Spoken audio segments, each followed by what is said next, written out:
Bonjour à toutes et à tous. Aujourd'hui, nous allons réaliser une tarte maison, sans gluten, sans lactose, à la rhubarbe et aux pommes. Recette inspirée de Lily Cook Paléo. Alors, nous allons d'abord préparer la pâte. Pour cela, nous allons verser 50 g de farine de patates douces, qui est une super farine que j'adore cuisiner comme alternative sans gluten. Nous allons ajouter 50 g de poudre d'amande, 2 œufs battus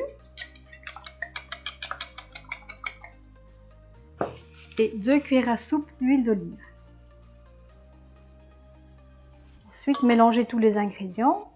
Comme d'autres alternatives de farine sans gluten, vous pouvez utiliser par exemple une farine de sarrasin, une farine de quinoa, une farine de millet, une farine de pois chiches.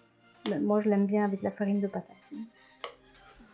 Donc vous pouvez voir qu'on obtient une pâte qui commence à se former. Et là, il va falloir la travailler avec les mains pour former une boule de pâte. Entre temps, j'ai déjà mis préchauffer mon four à 190 degrés parce que vous allez voir que la réalisation est très rapide. C'est une pâte qui ne doit pas reposer. Voilà, si elle est un petit peu trop mouillée comme ici, pour la travailler, vous pouvez rajouter un petit peu de farine de patates douces, parce que ça dépend un petit peu de la taille des œufs également. Donc voilà, hop, un petit peu de farine en plus. Donc pour le choix de vos œufs, choisissez toujours des œufs de préférence bio de la filière oméga 3. Ou encore mieux, si vous avez vos poules, vous leur donnez des graines de lin et vous aurez des œufs vraiment de qualité enrichis en oméga 3. Ça, c'est le top. Et donc voilà, ma pâte est prête.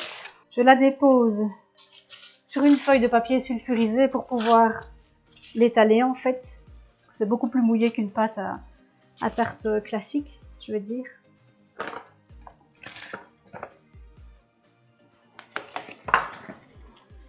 Petit truc pour enlever l'excès de pâte. Rajouter un peu de farine sur les mains. Voilà. Et donc, vous pouvez voir ici ma pâte. Et pour la travailler, je vais la mettre en 2 feuilles de papier sulfurisées. Et je vais maintenant l'étaler. Tout simplement.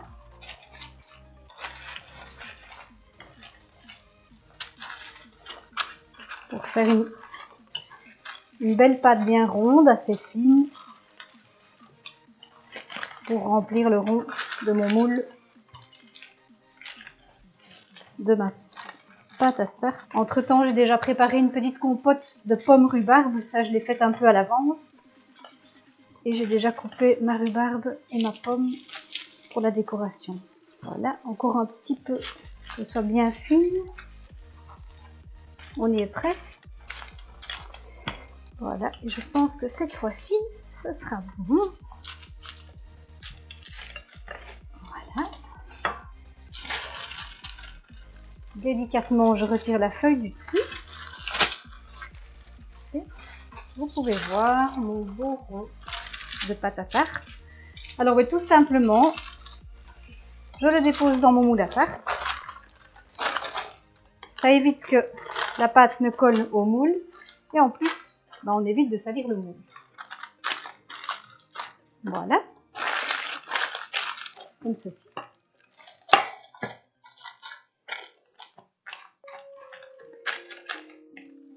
Alors, je vais maintenant, dans le fond de ma tarte, disposer quelques cuillères de compote maison à base de pommes rhubarbe.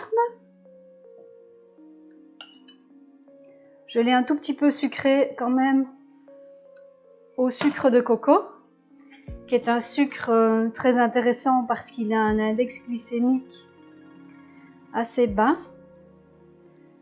Donc ça c'est beaucoup plus intéressant et à dose égale d'un sucre blanc, il a un pouvoir sucrant plus important. Voilà, donc là vous en ajoutez vraiment selon vos goûts. Moi je mets une bonne couche. Donc c'est pommes rhubarbe, mais on aurait très bien pu mettre juste une compote de pommes ou juste une compote de rhubarbe. Voilà. Comme ceci. Je crois tout petit peu là, il y en a un peu moins.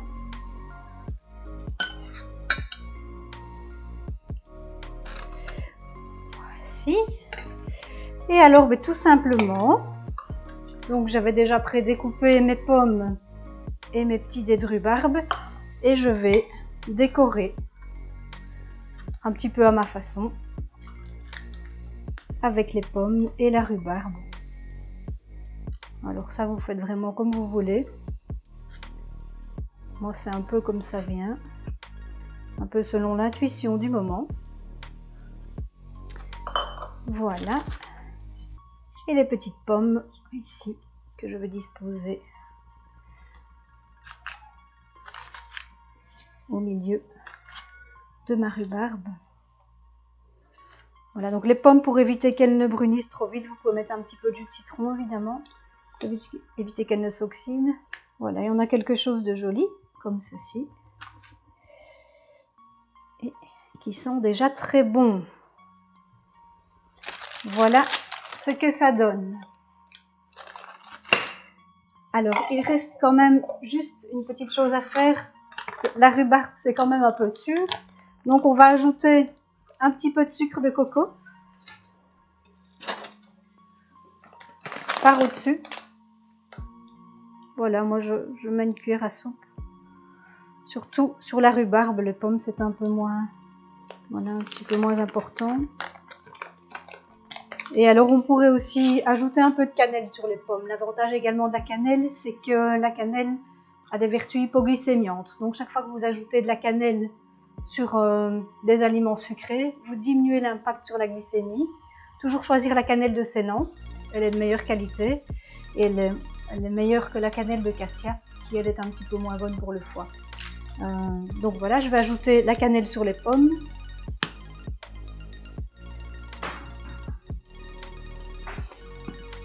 La tarte est prête. Je vais l'enfourner 25 à 30 minutes, bien vérifier la cuisson selon les fours. Moi donc j'ai mis chaleur four traditionnel au-dessus en dessous, 190 degrés. Et voilà, les 25 minutes sont passées, nous allons voir ce que ça donne.